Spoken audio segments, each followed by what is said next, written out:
In this video I wanted to talk about what it's like living privately and not in halls during your first year of university. It's quite a weird thing. It's not that weird actually, it's just not as common as you might think it would be.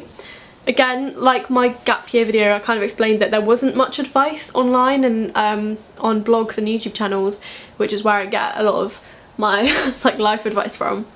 So I figured I'd throw my story out there in case there's anyone else that's kind of considering the same things that I was considering, or as well if you were just interested in what it's like not living in halls, and even if you did go to halls or you're going to halls, then you can just be nosy and find out what it's like not living in halls for your first year of university. The reason I did it, it's such a long story because I wasn't sure I was going to get into uni. I was going to go to halls, but then I deferred my choice and then I did a gap year.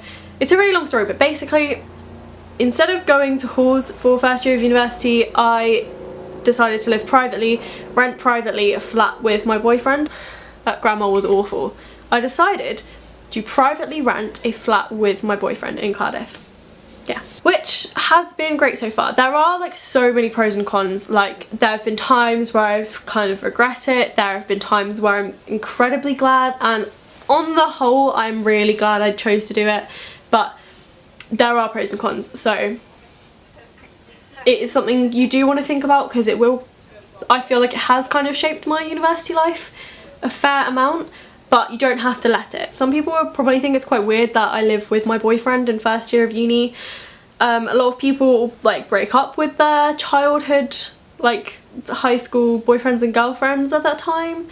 I'd already been with Sam for like 3 years, I think. Yeah, I'd already been with Sam for like 3.5 years, but you know, sometimes it's not right, but for us it always was the right thing to do. One thing I will say though,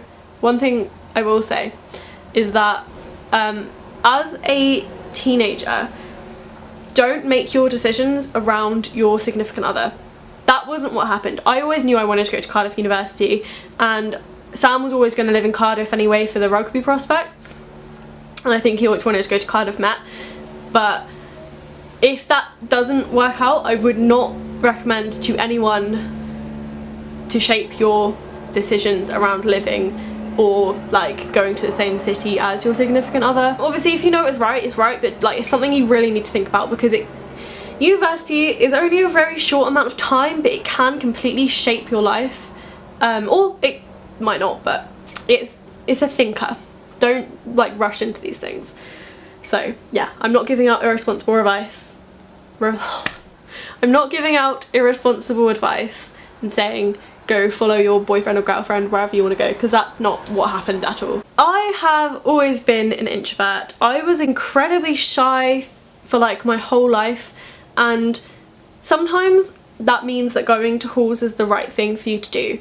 There are quite a few people that were shy that made friends in halls and kind of came out of their shell when they went to halls, and it, like, for most people it is like the best decision to do. But for me, I have kind of stopped so much with the shyness. Like I'm still just like fundamentally a shy person, but I've come to terms with the fact that I'm an introvert. Living in a private flat with my boyfriend seemed like a dream, and that's not a bad thing. But I will say that if you're an extroverted person, maybe don't do this, because I have been living a really like I've used the word introvert so much, but I have been living a really introverted lifestyle. Like I have never felt kind of pressured or encouraged, because sometimes that can be a good thing. Like sometimes you'll be feeling down and you've got friends surrounding you all the time that'll lift you up, and I haven't had that. But for me it's not been a bad thing. For me, I really I really thrive in my introverted lifestyle, and I like having quiet nights, as well as I do like going out. Like it hasn't isolated me from university life. I don't think I've sacrificed anything. I feel like if I wanted to be the type of person that goes out all the time, or if I wanted to like make a big group of friends or whatever, I could have done, but that's just not me, and anyone that knows me knows that that's just not me. That's not me. Making friends is a funny one. You don't meet every single person at uni.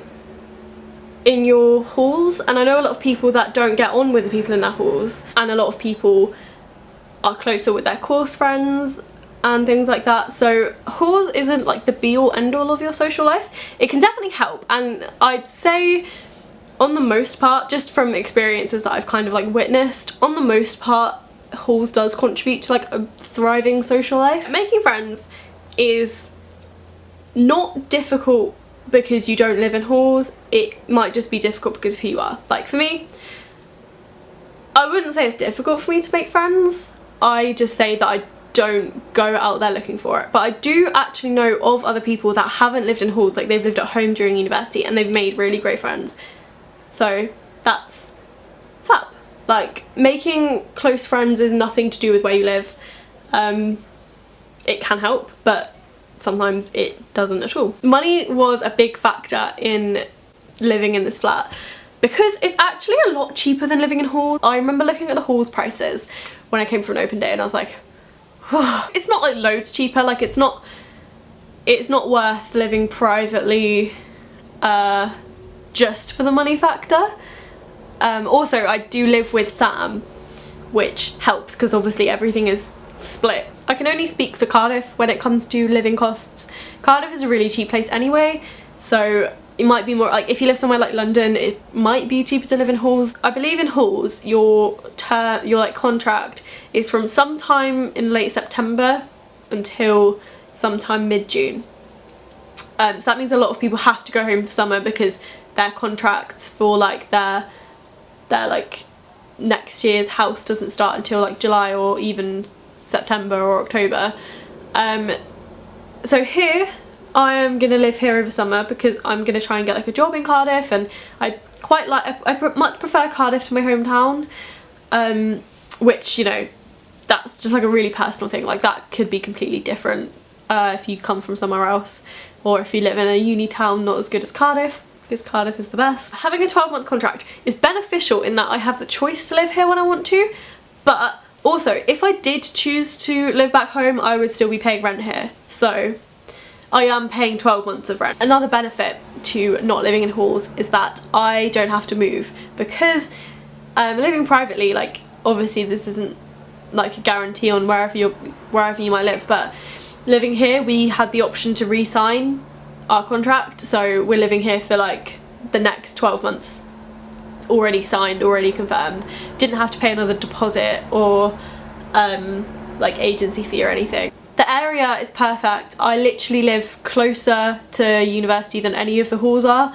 I literally, like, my student union is there. Like, I can see it from my window. It is so super close. Another thing is just quality of living. I hate picking up mess after other people, and I hate having to like navigate my way around other people's mess. I feel bad for my mum because I made her do that for the first 19 years of my life. But now I live in my own flat, I really, really, really appreciate being in control of all the mess and being in control of the kitchen and all of the plates and the cutlery, and being in control of like my cozy living area and everything like that. Sometimes when you go into other people's like halls and stuff, they're a bit gross. Just sometimes, like it just depends on how the individuals live, but sometimes halls can be a bit gross just because of the sheer volume of people that are living in them. Being in my own comfortable, cozy environment is a massive bonus. There are pros and cons to everything, so I will say that like perfect for introverts, don't do it if you're an extrovert. I really, really have enjoyed living here. I feel like if you're an extroverted person, or if you're really, really that focused on making more friends, then there are so many things you can do at uni to make sure that happens. You can join societies, you can be really involved in your course and make friends with people on your course. There's loads to do, and living in halls is not the only way you can have a great first year experience, but it might be, depending on who you are. Hopefully this gave you a bit of an insight and a bit of advice if you needed it. And if you, as always, if you want to discuss this anymore, or if you have any questions, just leave me a comment or social media. I hope that somebody benefited from this. And I will see you in another video.